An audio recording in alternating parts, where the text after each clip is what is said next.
Hola, soy Irena Converse y esto es Talla Única. Hola, bienvenidas y bienvenidos a Talla Única. Hoy vamos a hablar de un tema que para mí es muy importante y creo que para todas las mujeres en general. Por eso me parece muy importante que lo hablemos desde diferentes aristas, así que hoy es el primer episodio. El tema es gordofobia. Y como les digo, en este primer episodio vamos a hablar de la gordofobia en la comunidad médica. Hace un par de semanas me escribió una seguidora a contarme un caso bastante triste sobre cómo su prima se sintió maltratada en una consulta médica. Y yo pues lo puse de manera anónima en Twitter y muchas mujeres me escribieron sobre casos similares. Así que me pareció muy importante empezar por este tema y las invitadas que tengo hoy, de verdad, estoy muy emocionada porque son mujeres que no son gordas, que no habitan un cuerpo como el mío o como el de algunas de nuestras oyentes, pero que están muy comprometidas con el tema y son conscientes de la discriminación que a las personas gordas es real. Entonces, no quiero hablar más de verdad porque quiero con este podcast. Eso sí, quiero contarles que estuvo un poquito atropellado, pero la verdad, el resultado fue tan valioso que estoy muy orgullosa de que este sea el primer episodio del especial sobre la gordofobia. Entonces, sin más preámbulos, aquí les dejo la entrevista con Andrea Gómez y María Giraldo. Bueno, ya estoy aquí con mis invitadas. Hola, André Gómez y María Carolina Giraldo. ¿Cómo están? Qué dicha tenerlas acá hoy. Hola Adri, ¿cómo estás? Muchas gracias por invitarme. Quiero contarte que estoy acá con varios perritos, así que es posible que nos interrumpan en el podcast. Bueno, va a ser muy divertido. André, ¿estás por ahí? Hola Adri, ¿cómo estás? Muchas gracias por invitarme. Yo no tengo perritos, pero si escuchan un gato, soy yo culpable. Bueno, estoy muy emocionada, como les dije ahorita, porque es un tema para mí importantísimo y quiero que los oyentes y nuestras oyentes las conozcan, entonces voy a leer un poquito de cada una. Comienzo con Andrea Gómez. Andrea es médico general, graduada de la Universidad de Cartagena, con estudios en nutrición deportiva de la Universidad Norte en Barranquilla, atleta y entrenadora de pole dance. Se ha desempeñado en el área clínica y administrativa de la medicina por más de 8 años. Y por otro lado tenemos a María Carolina Giraldo, abogada feminista. Desde su indagación personal en el feminismo y la equidad de género ha podido descubrir el peso que tiene para las mujeres la imposición de la belleza dentro de un único canon de belleza, delgadez, juventud y rasgos físicos, y cómo ese modelo homogéneo de belleza, salud y bienestar demanda de las mujeres una cantidad importante de energía, control, inversiones en las que pocas veces se logran las metas propuestas por ser estos paradigmas inalcanzables. Chicas, gracias de verdad. Siento que ustedes dos son súper importantes para este tema del que queremos hablar hoy, que es la gordofobia en el ámbito médico. Y quiero contextualizar a nuestros oyentes de por qué nació este tema. Hace un par de semanas, pues tuvimos toda esta polémica de Adele, de su nueva figura, de su nuevo físico, y bueno, muchas personas salieron a hablar del tema, algunas con un enfoque muy positivo, otras personas no le dieron, a mi parecer, el enfoque adecuado, y en esto me refiero también a varios profesionales de la salud que salieron en redes sociales a hablar sobre el tema del peso y cómo la obesidad es una enfermedad, y bueno, en fin. Durante esos días recibí varios mensajes de algunas mujeres respecto a este tema y cómo se habían sentido vulneradas en las consultas médicas por su peso. Creo que es muy importante hablarlo porque es un tema que nos ha pasado a muchas mujeres, no solamente a las mujeres gordas, sino en general a las mujeres. Y por eso las invité. Estoy muy emocionada de verdad que hayan aceptado esta invitación. Y quiero comenzar con una primera pregunta desde los dos perfiles de ustedes. Cada una es muy experta en su tema y es: ¿qué es la gordofobia? Si quieres, empecemos por André desde el punto de vista médico. ¿Cómo puedes tú definir? Pues Adri, no soy yo la que lo define. La gordofobia o incluso en inglés fatfobia se define como un miedo irracional a engordar o un desagrado hacia las personas con obesidad o las personas gordas. En el gremio médico es muy grave esto porque sesga la, actitud clínica de los médicos. Es decir, llega un paciente, mi papá toda la vida, desde que yo recuerdo, fue obeso y sufrió mucho por eso. Entonces, por eso que es como un tema que me toca muy, muy cerca. Llega el paciente donde el médico dice, tengo dolor. Ah, es porque está gordo. Ok. Es porque no hace dieta, es porque no hace ejercicio. Entonces es una concepción de que la persona gorda es floja, es desaseada, es desagradable, y esa concepción de esa persona afecta toda la forma en la que se relacionan. Entonces se sienten discriminados, obviamente la concepción de su persona se ve afectada y eso como médicos es muy grave, que la actitud que el médico tenga hacia una persona los afecte emocionalmente, afecta indudablemente la relación médico-paciente y afecta el resultado de cualquier intervención que nosotros hagamos. Sobre todo porque uno confía mucho en el médico porque es el profesional de la salud y básicamente es la persona en la que tú estás confiando tu cuerpo y si viene y te hace ciertos comentarios que de alguna manera te afecta muchísimo psicológicamente, pues primero le coges un miedo a ir al médico que pues puede afectar tu salud porque no vas a tener un control regular como debería ser y segundo porque pues obviamente la autoestima se ve golpeadísima si la autoridad en la salud te está diciendo que por gorda te vas a morir. Todos los médicos que comentan en las publicaciones o que el personal de salud en general que dice como, es que a mí me preocupa la salud de esta persona, porque es que la obesidad es una enfermedad y sí, la Organización Mundial de la Salud y otras organizaciones la han calificado como una enfermedad, pero es una enfermedad que tiene muchísimos factores. Tiene factores relacionados con la falta de regulación del apetito, un balance energético normal, alteraciones hormonales, muchísimas cosas.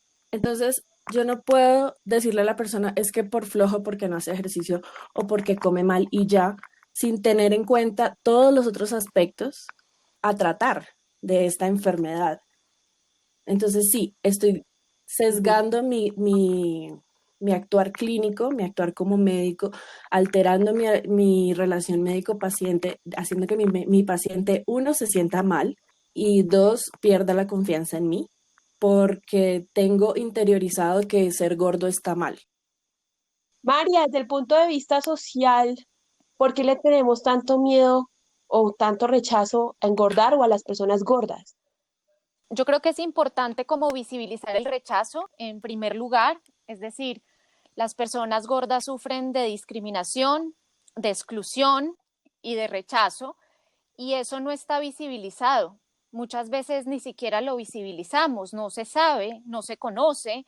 Todavía, digamos, son muy aceptadas en todos los escenarios los chistes y las burlas sobre los cuerpos de las personas y los comentarios también, es decir, puedo comentar sobre tu cuerpo y decirte que estoy muy preocupado por tu salud, sin que eso nos parezca, digamos, una conducta moral reprochable, ¿cierto? Entonces, digamos que esta es una discriminación que no es tan evidente. En Colombia no tenemos datos sobre ella, pero en Argentina, y quise traer un caso latinoamericano, porque en Estados Unidos hay activismo gordo, digamos, varios grupos de activismos gordos que son muy importantes ya en el accionar político, pero en Latinoamérica estamos en pañales. Y el Instituto Nacional de Argentino contra la Discriminación, la Xenofobia y el Racismo, el INADI, tiene estadísticas porque tiene quejas, recibe denuncias de gordos que se sienten discriminados. Y las quejas mayoritariamente están centradas en el sector salud, son las primeras quejas que reciben, es decir, de atención del personal médico. Las segundas son en los puestos de trabajo, la tercera es en universidades y colegios y la cuarta en el transporte público. El activismo gordo también norteamericano también tiene documentado el tema de que las personas gordas no tienen una representación puntual en los medios de comunicación, en los programas de televisión, en el cine, en las revistas, digamos, en todo ese tipo de medios de información y de comunicación, y que si lo tienen de una forma peyorativa, es decir, el personaje del gordito siempre es el chistoso, el que no es sexy, el que no es exitoso, el que es torpe, Y entonces esto muestra que efectivamente nuestra sociedad discrimina, rechaza, excluye y tiene prácticas inequitativas hacia las personas gordas. ¿Por qué? Hay muchas explicaciones. Un antropólogo francés que se llama David Le Breton, que tiene estudios sobre el cuerpo desde hace muchos años, y algunas de las explicaciones que dan él y otros antropólogos o también personas que pertenecen a este movimiento del activismo gordo han, digamos que, puesto los ojos sobre el tema que nosotros vivimos en una sociedad, la sociedad occidental moderna ha decidido que, no ha decidido, se ha construido o se ha edificado sobre la idea de la libertad. Y esa libertad se entiende como la libertad individual, como un individualismo llevado al extremo. Ese individualismo sobre el cual están organizadas hoy por hoy nuestras sociedades, finalmente termina convirtiéndose en una identificación de la persona con el cuerpo.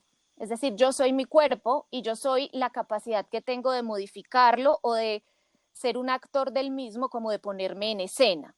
Y en ese sentido, el deber ser de ese cuerpo es un deber ser que nos lo da, digamos, en parte el marketing y los medios de comunicación, pero también la comunidad científica y médica, y es ese deber ser de ese cuerpo individual es un cuerpo delgado, un cuerpo atlético, un cuerpo esbelto, que adicionalmente tiene muchas características que, digamos, de las personas blancas, un pelo liso, una piel clara, y eso es lo que consideramos que es el deber ser de lo que es un cuerpo, digamos, socialmente aceptado. Y por eso es el miedo y la discriminación hacia las personas gordas, un poco la exclusión, pero también hay una parte de la gordofobia que es el miedo que tienen las personas flacas a engordar. Yo creo que en eso se basa la mayoría del rechazo que uno recibe en redes, al ser uno la persona que representa el peor miedo para alguien y ser feliz en ese miedo, ¿no? Como que alguien que le tenga pánico a engordar y vea una gorda feliz que no se está martirizando, que no está contando calorías, que no está llorando porque está gorda. Y eso los frustra, como, ¿por qué ella puede ser feliz así si eso que ella es horrible? Hay muchos temas en cuanto, digamos, a ese temor de los flacos hacia convertirse en gordos. El primero es el tema de la salud, y por eso es muy diciente, digamos, que las estadísticas sobre gordofobia o sobre discriminación señalen principalmente al sector salud. Es decir, digamos que una aspiración del ser humano es tener un bienestar personal, y ese bienestar pues incluye la alimentación, la salud física y la mental, algún, digamos, connotación espiritual también, o sea, como todos esos factores. Entonces ese tema de la salud es muy marcado y preocupa muchísimo a la gente. Es decir, no soy una persona, o sea, si me engordo no voy a ser una persona saludable, que no es necesariamente, digamos que no hay una, o sea, no necesariamente es una verdad, es una cosa mucho más profunda. Pero también, digamos, hay un tema del control, de un control muy importante, es decir, cuando tú dices no pueden ver a una gorda feliz, es que no llora ni se lamenta por ser gorda. Hay un tema de los humanos estamos siempre mirando cómo controlar nuestros instintos, y entonces esa gorda que es feliz, nosotros creemos pues que digamos está el prejuicio y el estereotipo de que se la pasa comiendo pasteles y que se la pasa en su cama comiendo papas fritas y chitos y pizza y viendo la televisión, y que ese es, digamos, su estilo de vida, que como digo es un prejuicio y hace parte también de esta discriminación. Pero la persona que está luchando con la comida en el otro escenario, la persona que está luchando por ser sana, está en una lucha con la comida, y entonces es casi como una religión, es casi como un credo. Vuelvo a la idea de los antropólogos, y es nuestra sociedad se ha centrado en el cuerpo y yo soy mi cuerpo, es decir, llegué al punto de que me identifico con el cuerpo y soy un actor de la vida social a partir de mi cuerpo. Entonces se vuelve casi una religión para estas personas que cuidan la alimentación día a día, que solo comen keto, que solo comen paleo, y que tienen que ejercitarse de tal manera y hacer los ejercicios de tal o cual influencer que está de moda y medirse la masa muscular y tomar whey protein. Entonces, finalmente, una persona gorda, tranquila, digamos, cómoda con su cuerpo, les está cuestionando todo este esfuerzo. y es un cuestionamiento brutal. Te estoy cuestionando tu conteo de calorías, tu conteo de carbohidratos, tu conteo de proteínas, y entonces finalmente es una confrontación también muy dura. Para ellos es casi como una religión. Claro, digamos que les estoy demostrando que mi meta final en mi vida no es la misma de la de ellos y de alguna manera les frustra un montón ese tema. André, yo admiro mucho que tú como profesional de la salud tienes la conciencia de decir, ok, sí es cierto, aquí hay una discriminación, la obesidad es una enfermedad, pero los médicos, algunos, se están pasando con el tema de diagnosticar o de dar una recomendación médica a sus pacientes. ¿Qué camino has hecho tú para tener esa conciencia? La verdad es muy admirable porque son muy pocos los médicos que lo aceptan, que sí saben que hay una discriminación en el gremio médico por las personas gordas. Yo creo que, no sé si todos, pero por lo menos yo sé que he tenido comentarios gordofóbicos, que igual que todas las mujeres en el planeta, me han fiscalizado el cuerpo y me han fiscalizado los kilos, si los subí, si los bajé, si en serio te vas a comer eso. Y con eso crecí y de alguna forma interioricé todo eso, pero creo que el feminismo como que te ayuda a deconstruir un montón de cosas que no solamente tienen que ver con el ser mujer, sino con el ser una persona, que no tienes que juzgar ni controlar ni definir a las demás personas ni por cómo se ven, ni a quién quieren, ni por su orientación sexual, ni nada. Y es algo que en teoría los médicos deberíamos tener muy claro. Es parte de nuestro juramento y es parte de lo que todos hablan de la vocación, de no discriminar, etcétera. Pero también sé que la parte estética ha influido mucho en la práctica. Entonces, igual desde pequeños a todos nos dicen como es que si eres gordito no vas a conseguir marido, no sé, todo ese tipo de cosas que ya conocemos que no quiero ni siquiera repetir porque para qué darle bombo. Como te digo, vi de primera mano a mi papá sufrir con dietas desde siempre, que también tuvo cirugía bariátrica, con todas esas cosas que las personas que viven con obesidad tienen que vivir a diario y pues hay mucha introspección y mucho análisis y cada vez lo veo más. Yo he hecho práctica clínica en reumatología. En reumatología hay una enfermedad que se llama fibromialgia y que de pronto es un poquito fuera del tema, pero consiste en unos dolores que en teoría no tienen una explicación muy clara. Entonces, lo primero que hace cuando llegan al médico los pacientes es, me duele todo.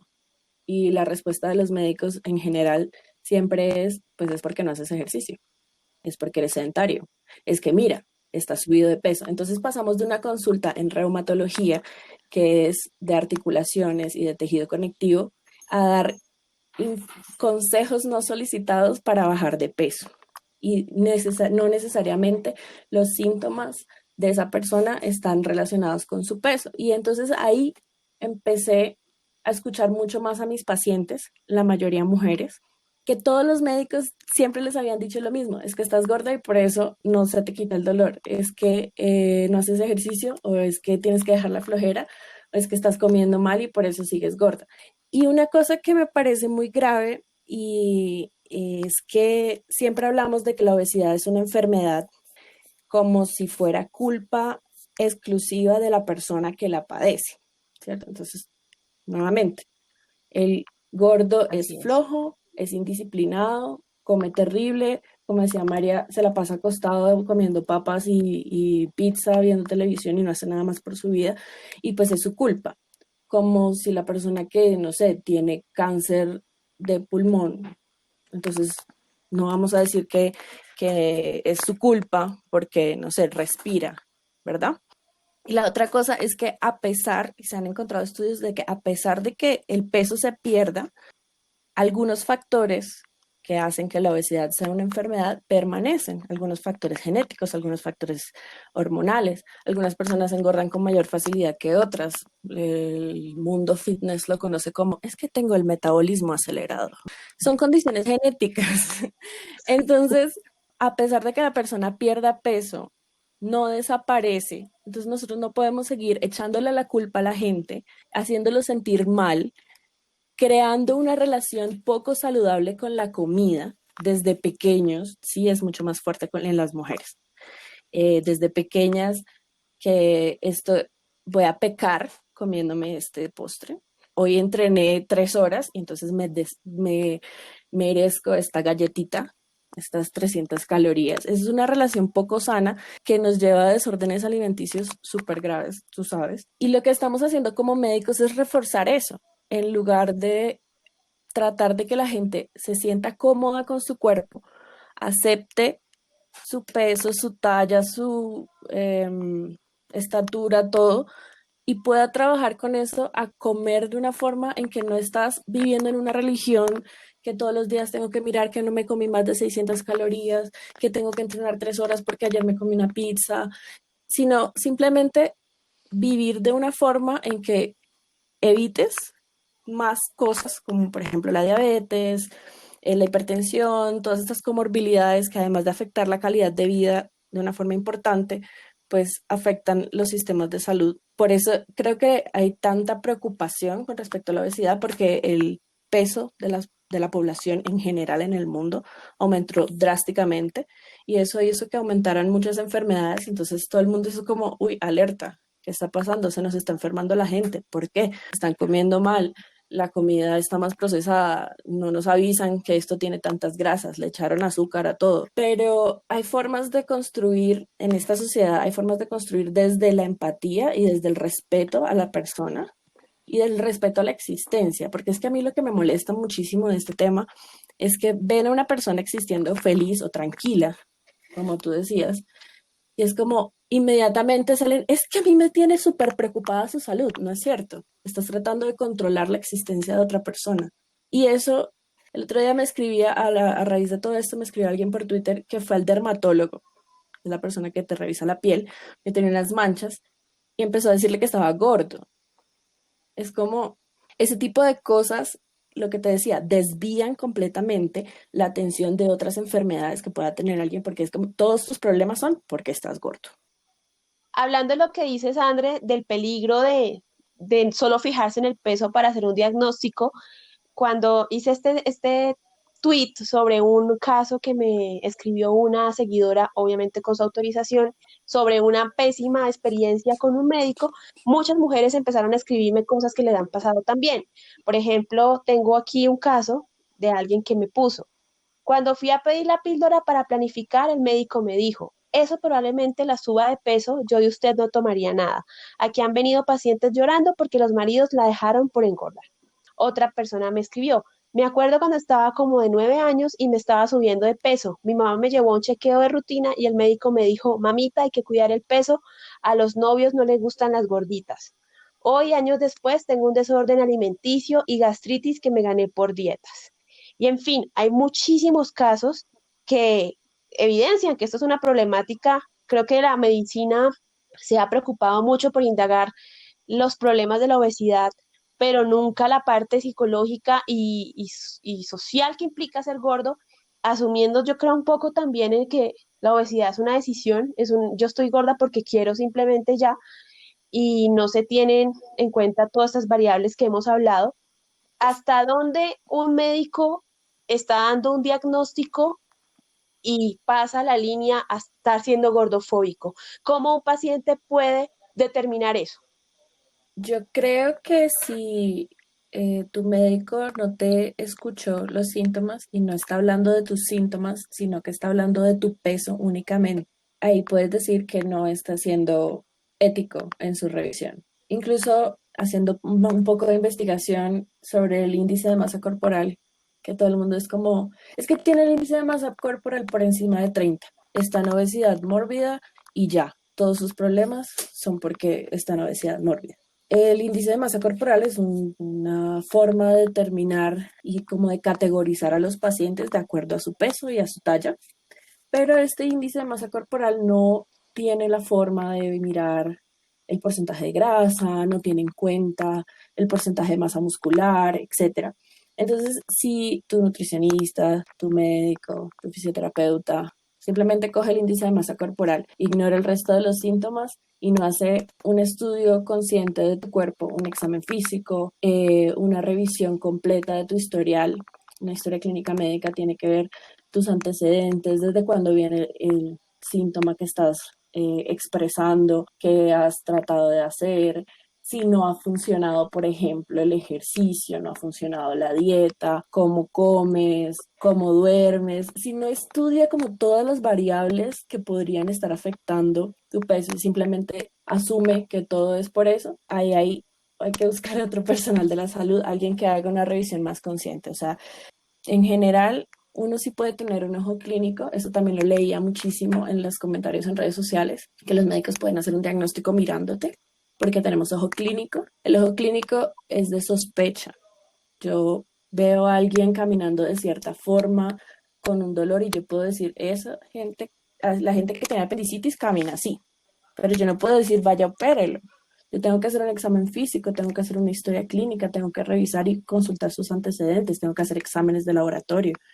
Yo no puedo decirte que estás enfermo porque tu índice de masa corporal es mayor a 30 si yo no sé cómo están tus triglicéridos, cómo está tu función cardíaca, cómo está tu función pulmonar. Tú puedes estar perfectamente normal en todos esos aspectos y aún así tener un índice de masa corporal por encima de 30. Entonces, creo que el límite está en que si uno hace una consulta, presenta unos síntomas y el médico no indaga sobre esos síntomas, sino que se enfoca en el peso, ya podríamos sospechar que el médico está sesgado por el peso. Por ejemplo, a mí me pasa que yo tengo un colesterol divino y yo creo que cualquiera gordofóbico no creería.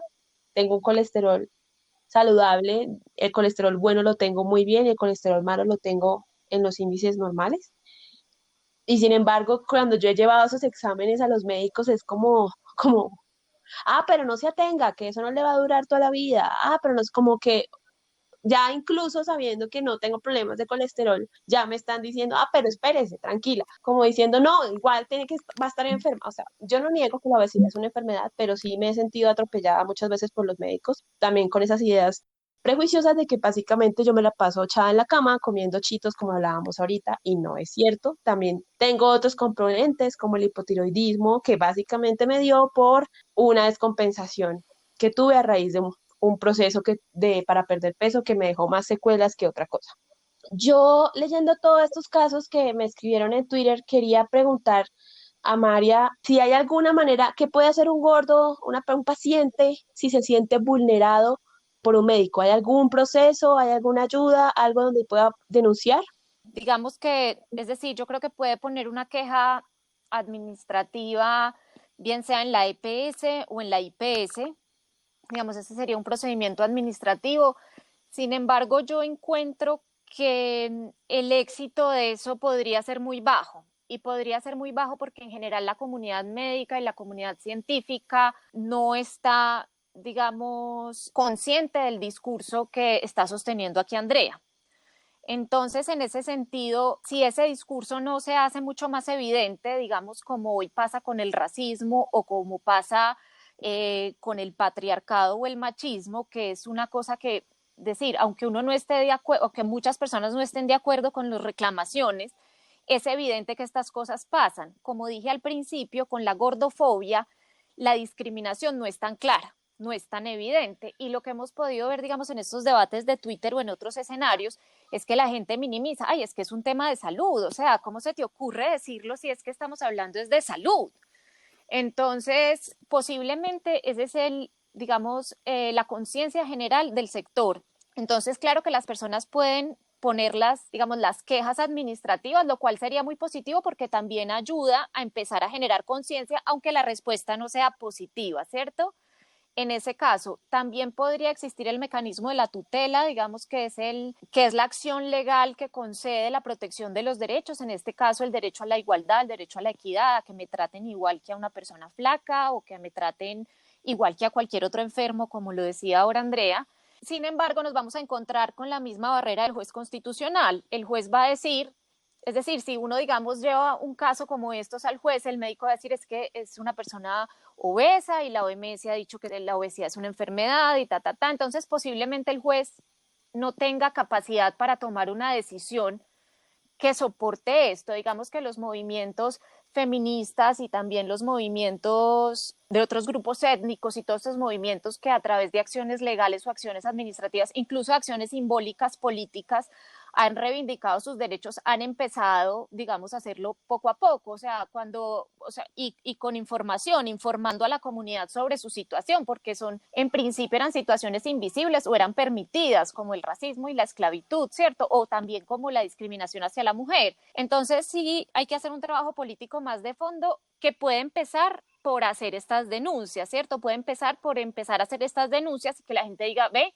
sí, o sea, alguien puede decir, ve, posiblemente esta persona sí está discriminada, ¿cierto? Este tipo de escenarios, otro tipo de debates y otro tipo de escenarios pueden ir haciendo que la comunidad médica y también, digamos, los jueces y los que trabajan en derechos humanos y en este tipo de trabajos digan, sí, ¿no? O sea, sí hay un caso de discriminación, esto sí, pero hay que empezar a construir conciencia, digamos, y hay que empezar a informar y a informarse. El activismo gordo norteamericano ha hecho muchísimo. No conozco todavía casos jurídicos, pero sí conozco muchas investigaciones de médicos que están trabajando en el tema, obviamente con unos rechazos por parte de sus colegas muy grandes, pero la doctora Catherine Flegal, Lucy Ramore, Lindo Bacon tienen investigaciones, tienen publicaciones científicas, libros de divulgación. Christine Harrison, que también es nutricionista, digamos que son personas que trabajan constantemente en el tema de la gordofobia y sobre todo informando. Tienen un movimiento, Lucy Avramore y Lindo Bacon, que se llama Health at Every Size, que es como salud en todas las tallas, y lo que tratan es de hacer un cambio en el chip de la comunidad científica a partir de también de estudios, ¿no? Pues de investigaciones. Y tienen muy dateado, digamos, el tema de la discriminación en el tema de la atención en salud, como hablaba Andrea, y después de muchos comportamientos que se pueden ir cambiando, pero indudablemente hay que hacerla más visible. De estos referentes que mencionas, yo conozco el trabajo de Lindo Bacon y realmente cuando yo di en Twitter, lo conocí y di con su discurso, me emocioné mucho porque una cosa es que yo desde mi cuerpo de gorda diga, oigan, nos discriminan, y otra muy diferente es que un científico, una persona súper preparada, diga, ser gordo no es, o sea, la grasa como tal no es el problema es la cultura de la dieta, el problema es el rechazo social hacia todo cuerpo que sea diferente a los cánones y realmente todo el tema de la obesidad como enfermedad, hay cosas que se pueden debatir. Cuando yo leí esto, yo decía, Dios mío, ¿dónde estuviste todo este tiempo? Creo que el problema fui yo, no Lindo Bacon. ¿Dónde estuve yo todo este tiempo que no sabía de su trabajo? Y a todos nuestros oyentes se los recomiendo, es maravilloso leer todos sus postulados. Y eso que decías también de que los gordos no tenemos una representación positiva, digamos, en cine somos siempre el amigo fiel, jamás el protagonista. Somos el glotón, el chistoso, tantas ideas preconcebidas sobre los gordos.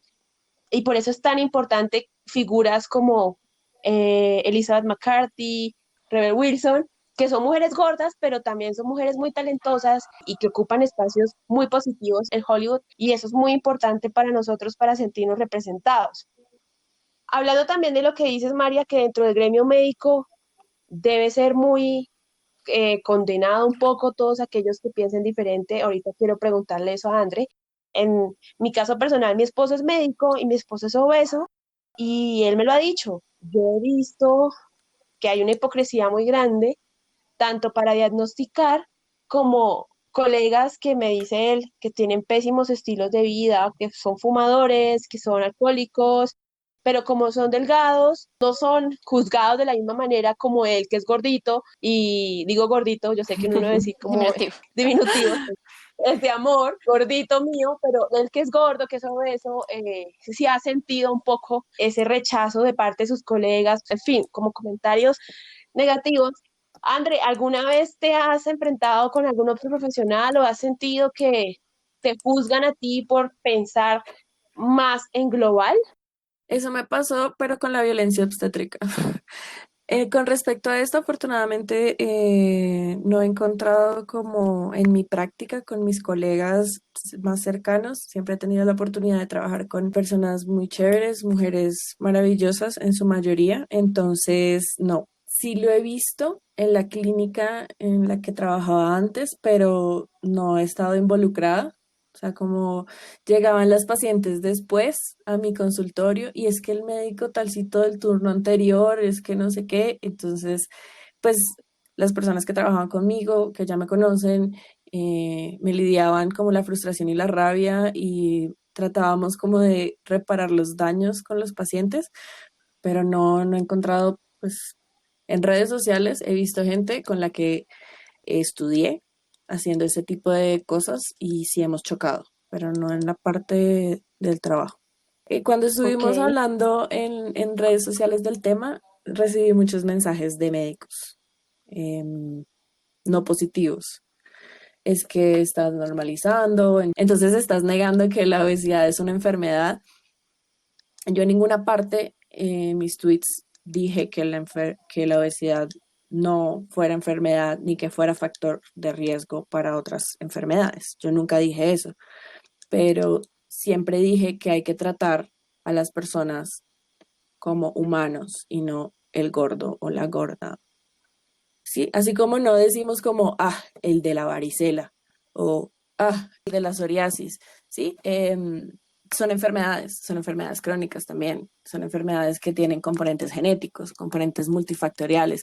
Sí, choqué mucho con médicos en las redes sociales por eso. También hubo alguien que me dijo que parecía ya un antivacunas, como que estaba negando la evidencia científica de que la obesidad es una enfermedad.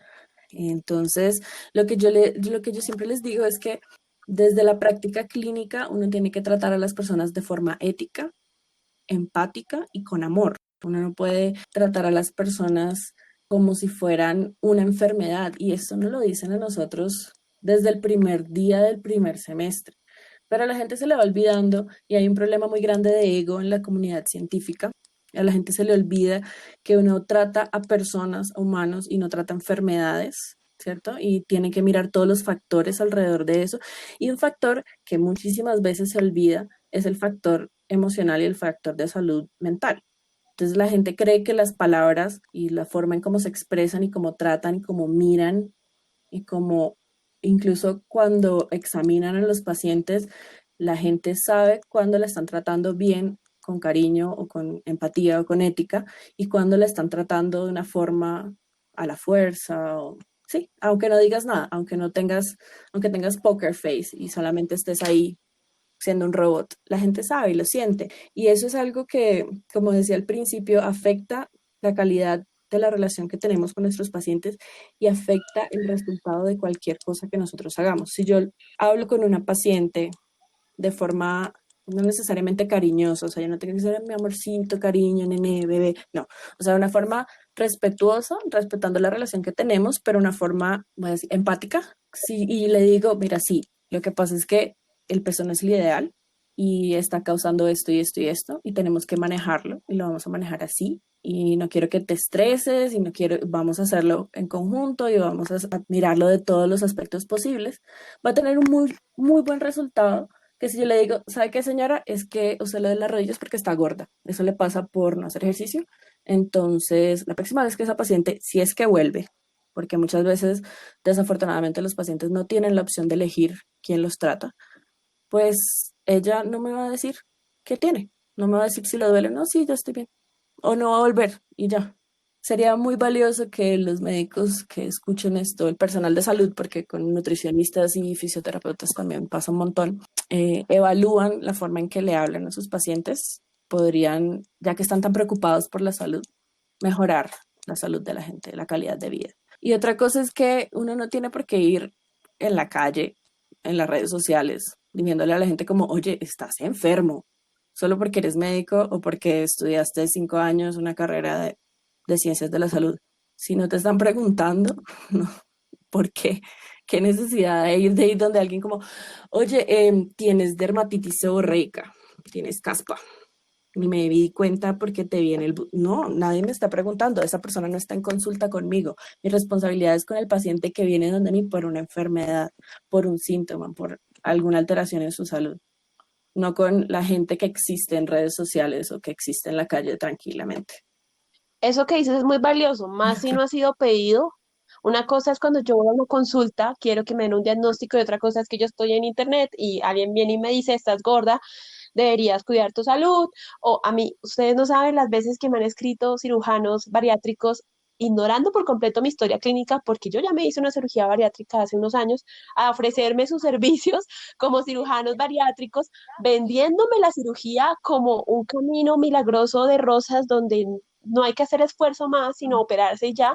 Y yo digo, ¿cuántos pacientes van a caer en esto pensando que realmente una cirugía bariátrica es, hola, me operas y ya el resto de mi vida va a ser feliz, y no hay, ignorando que hay un camino, un sacrificio, un cambio de mentalidad muy grande para que el tema funcione? Y digo, Dios mío, ¿cuánta gente no puede caer en esto? En fin, Yo quisiera agregar, digamos que parte del mensaje del que hablan estas activistas o estos activistas norteamericanos del movimiento de activistas gordos, particularmente las investigaciones de Lindo Bacon, de Lucy Aframor y de Catherine Flegel. Ellos han podido, digamos, durante mucho tiempo hacer seguimiento y hacer investigaciones, y es que existe, o sea, este prejuicio hacia la gordura y hacia la obesidad que hay en el campo médico genera problemas al tratar a las personas, y esa, digamos, que sería la discriminación, pues digamos, más puntual. Ellos tienen investigaciones en las que dicen, van dos personas, una gorda y una flaca, con los mismos síntomas. Vamos a decir, esta es una investigación que ellos tienen: dolor en el talón de Aquiles. A la persona flaca le mandan exámenes adicionales, analgésicos y fisioterapia. A la persona gorda la mandan a bajar de peso. No le mandan exámenes adicionales, ni le mandan fisioterapia, ni le mandan analgésicos. Digamos que ahí ya está propiamente dicha, o sea, propiamente ejemplificada una discriminación de la que ahorita hablaba Andrea. Pero adicionalmente sostienen estos científicos de estos movimientos, es la prescripción es errónea. No solo les estás negando a los gordos la posibilidad de que tengan analgésicos y fisioterapia y exámenes posteriores, sino que adicionalmente los estás prescribiendo erróneamente, porque, y esto también está estudiado por otro grupo más amplio de nutricionistas y de médicos deportólogos y de médicos que se han especializado en nutrición, y es que la cultura de la dieta crece en la misma proporción en que crecen los obesos, el número de obesos y de personas con sobrepeso en el mundo. Es decir, algo está fracasando en la cultura de la dieta. El panel de expertos del Instituto Nacional de Salud de Estados Unidos concluyó hace más o menos 5 o 6 años que todas las personas que se someten a una dieta restrictiva de calorías recuperan de 1 a 2 tercios el peso que han perdido en el primer año, y en los siguientes años vuelven a ganar todo el peso inicial. Las investigaciones de Health at Every Size dicen que el 90% de las personas que se someten a una dieta restrictiva en calorías recuperan el peso, solo el 10% pueden mantenerse en el peso inicial. Y parte de los problemas que generan las dietas es que generan, o sea, las dietas porque se vuelven yo-yo, generan en todos los pacientes procesos de inflamación, que finalmente esos procesos de inflamación van a generar, van a aumentar o a generar problemas de hipertensión, de hipertensión, de diabetes y de colesterol. Entonces, pues lo que dice el movimiento de Health at Every Size, y yo estoy simplemente tratando como de ponerlo en este contexto sin ser yo la científica, digamos, o sin ser el personal de salud, simplemente estoy tratando de hacerlo como un acto de activismo, ¿cierto? De tratar de pasar este conocimiento. Es que la prescripción de la dieta es una prescripción errada, y debería ser una prescripción de un tipo distinto de alimentación, que adicionalmente tiene que ir acompañado de otra cantidad de factores, porque finalmente la cultura de la dieta está demostrado que tiende al fracaso, a la frustración, a la inflamación, que afecta adicionalmente los problemas del síndrome metabólico que ya presentan algunas personas gordas. Y adicionalmente prescriben ejercicios cardiovasculares o anaeróbicos. La prescripción del ejercicio, es decir, vaya y camine, eso es lo que normalmente dice, muévase, camine, haga algo, haga ejercicio, sobre todo cardiovascular, porque se cree también erróneamente que el ejercicio cardiovascular es la mejor prescripción de ejercicio para una persona gorda, y pues la verdad es que el ejercicio cardiovascular en una persona gorda no sería lo indicado para una persona que está empezando a hacer ejercicio por muchísimas cosas, en parte porque genera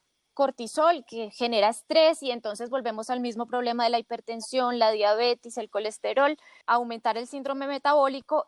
O sea, sería muchísimo más recomendable que el ejercicio fuera un ejercicio de fuerza, incluso sería más positivo que la prescripción fuera haga yoga antes que caminar, porque eso generaría mayor fuerza, mayor masa muscular. También las personas gordas, al tener más peso, son más hábiles para los ejercicios de fuerza, y al tener una prescripción de un ejercicio de fuerza podrían en muy corto tiempo ejecutar ya bien un ejercicio cardiovascular competentemente y siendo mejor para la salud. Entonces lo que dice el movimiento es, uno, está la discriminación de la que hablaba Andrea, es decir, les dicen, no, es que tu problema de acné es porque estás gordo. Y entonces la prescripción no se da una prescripción para el acné, sino que se da una prescripción de baja de peso y hace ejercicio. Pero adicionalmente se da una prescripción errada, una prescripción que es, haz una dieta, que está probado científicamente que no funcionan, y sale a caminar, trota, monta en bicicletas, natación, y se debería hacer una prescripción que sea más relacionada con el tema de la fuerza. Sí, hay un problema muy grande con la cultura de la dieta y es que da plata. Entonces ahí empiezan como muchos conflictos y la dificultad para desmontarla. Y estoy de acuerdo en que no se debe prescribir una dieta, uno debe prescribir un tipo de alimentación. Y me gusta una tendencia que he visto mucho en redes sociales, pero de Estados Unidos, es como mejorar la relación de las personas con la comida, desmontar esos temas de que los carbohidratos o este tipo de comida es malo y este es bueno, entonces solo como de este, o sea, la gente que come solo proteína, porque la proteína, comillas, no engorda. Es algo que hay que trabajar mucho y es muy valioso que hayan este tipo de espacios donde desde varios, desde varios enfoques se mire como de dónde viene todo este problema, porque no es, la gente no nace diciendo como, uff, qué horrible estar gordo, pues hay tantas cosas y lo que decía Adri antes, que hace mucho tiempo estamos estudiando la obesidad y llevamos mucho tiempo sabiendo que es una enfermedad o diciendo que es una enfermedad, y lo digo así porque la ciencia no es lo de hoy. La ciencia cambia todos los días y todos los días encontramos cosas nuevas y formas, específicamente hablando de esto, no sé, hace 5 o 6 años todo el mundo era, tienes que comer 6, 7 veces al día y no puedes pasar más de 2 horas sin comer porque la insulina y los picos y no sé qué.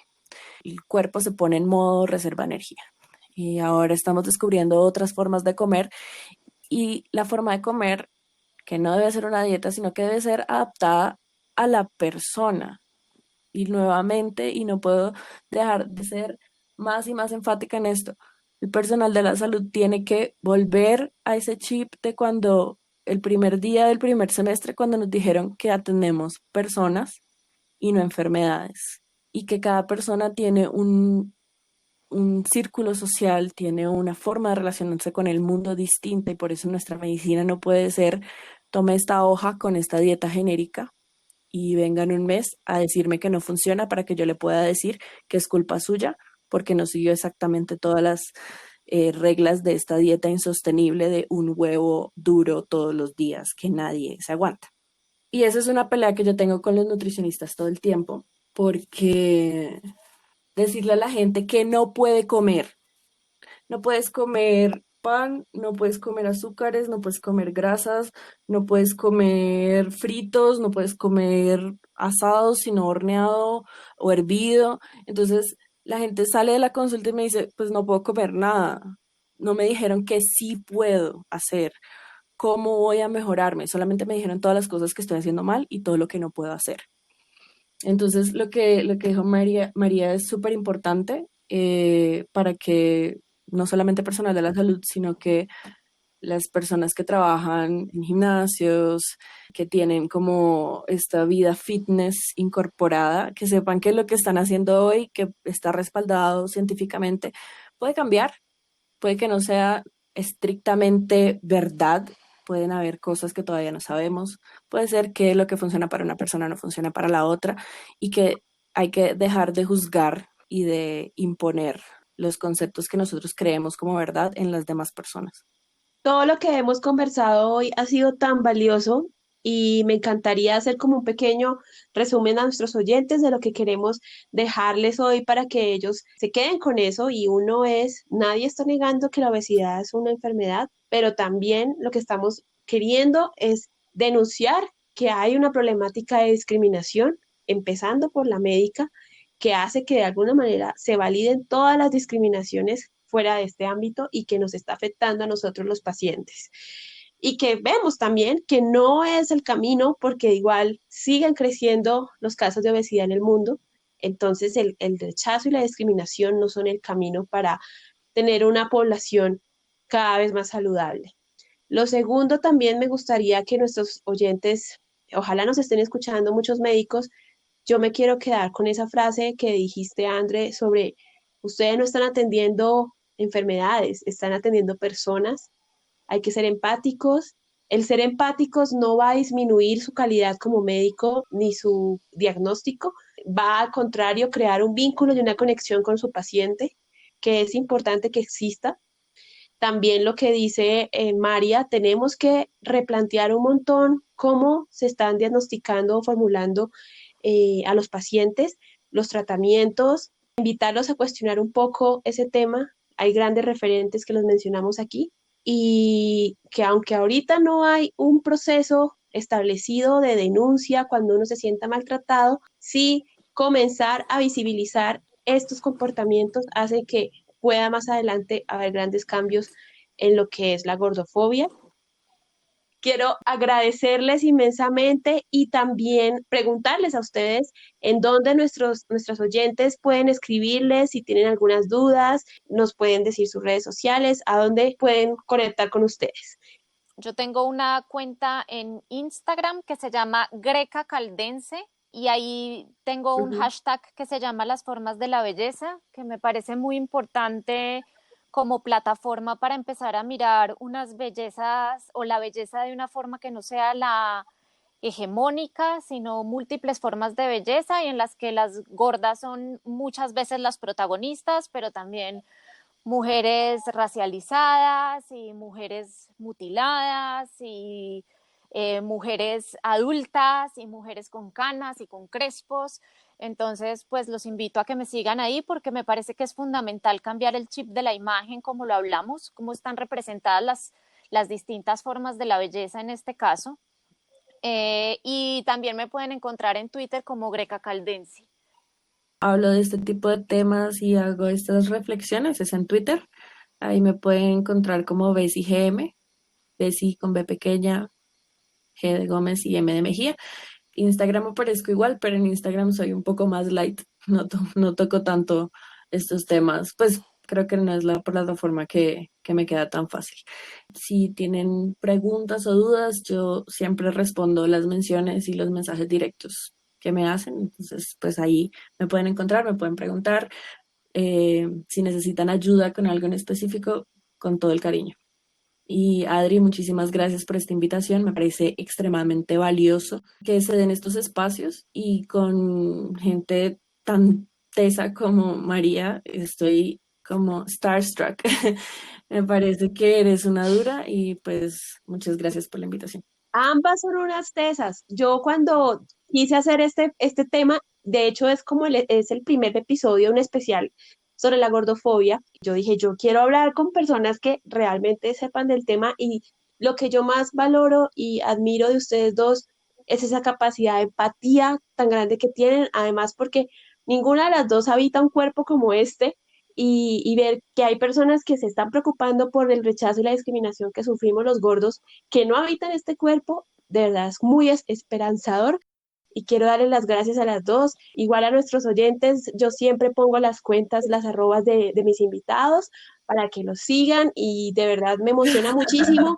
De verdad, ojalá llegue a muchas personas porque es muy valioso esto que estamos hablando hoy.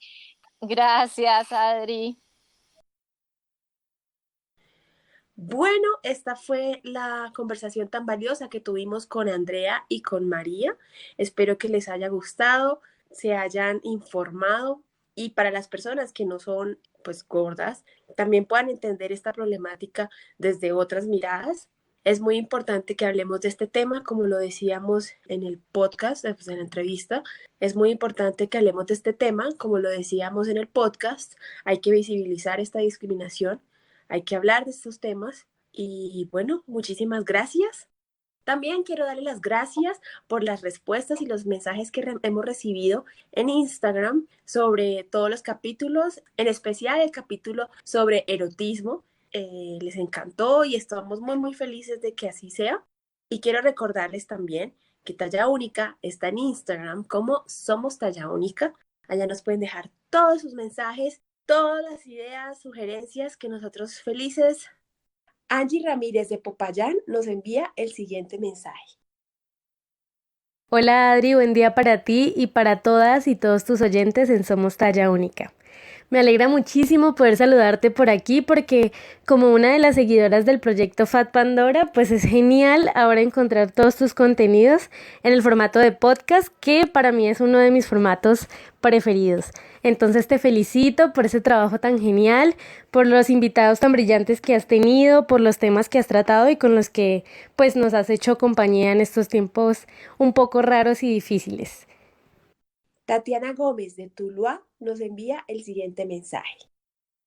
Hola Adri, ¿cómo estás? Definitivamente he escuchado todos tus podcasts, pero este último de erotismo y sensualidad me llegó bien donde tenía que ser, me tocó la fibra, como se dice, porque definitivamente aún estoy en ese proceso de no mirarme al espejo, evitar los espejos, evitar todo eso, simplemente mirar la carita y de ahí para abajo nada. Entonces de verdad que sí. Y también en el momento donde hablaban de que el esposo nunca te hace sentir insegura, igualmente es mi caso. Entonces yo muchas veces pienso por qué yo me siento así si él no me lo hace sentir. Entonces sí, de verdad que me llegó a lo más profundo. Te agradezco infinitamente porque nos hace reflexionar en muchos aspectos y será una tarea de ahora en adelante empezarme a valorar y a conocerme a mí misma. Jenny Ayala de Bogotá nos envía el siguiente mensaje. Hola Adri, quería contarte que ya me adelanté en todos los podcasts, me hacían falta los últimos 2 que habías publicado sobre personas que tienen condiciones preexistentes y con el tema del COVID, y este último sobre el erotismo en mujeres de talla grande. Y quiero darte las gracias porque estos últimos 2 que escuché definitivamente le traen una perspectiva diferente de lo que normalmente nos dicen que debe ser. Y sobre todo con el podcast que hiciste con Joana es genial porque más allá de las condiciones que cada quien tiene de salud, definitivamente es una forma para entender cómo podemos enfrentar nuestros peores días. Entonces, gracias por hacer estos podcasts y porfa, sigue publicando muchos más. Y esto fue todo. Gracias y hasta un próximo episodio de Talla Única.